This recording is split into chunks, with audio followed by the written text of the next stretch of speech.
Apple has a tight grip on the creative professional community, and it's not one that's easily going to be shaken.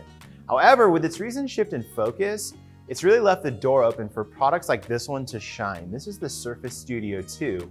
And when you just take a look at it, it's pretty clear that if this doesn't win over Apple fans, nothing will.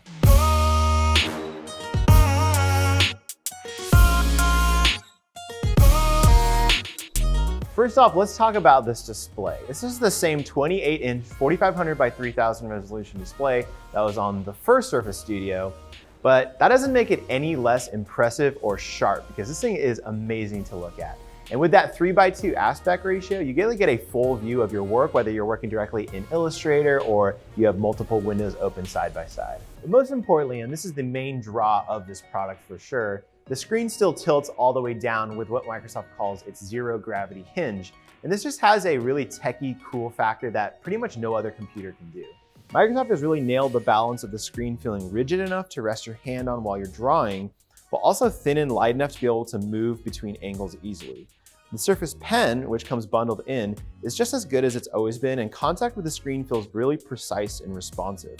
It's very similar feeling to drawing or writing on an iPad or a Surface Pro, but the larger screen and the tilted back angles really make this kind of technology come to life. Next up, let's talk about performance, because what you get here is just a single choice in processor across all the different configurations, and it's not the best one.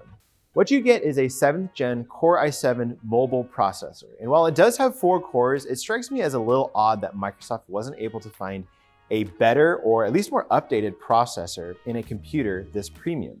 When you're actually focusing on one thing at a time, however, as this thing was intended for, everything does feel fast, fluid, and snappy. You're not going to experience any choppiness or lag even in intense programs. Just don't expect it to be a multitasking monster like the iMac Pro. One of the upgrades that we really did like this time around in terms of performance is in graphics. Our model here came with the GTX 1070, which is a very capable graphics card. Not only is this going to boost things like video editing and rendering, it also turns the Surface Studio 2 into a pretty impressive gaming machine. While not many games can be played at max resolution, once we turn it down to 3000 by 2000 resolution, games like Civilization 6 and Fortnite ran at around 50 to 60 frames per second with the settings maxed, and that's pretty impressive. Lastly, let's talk about price, because this is a very expensive computer.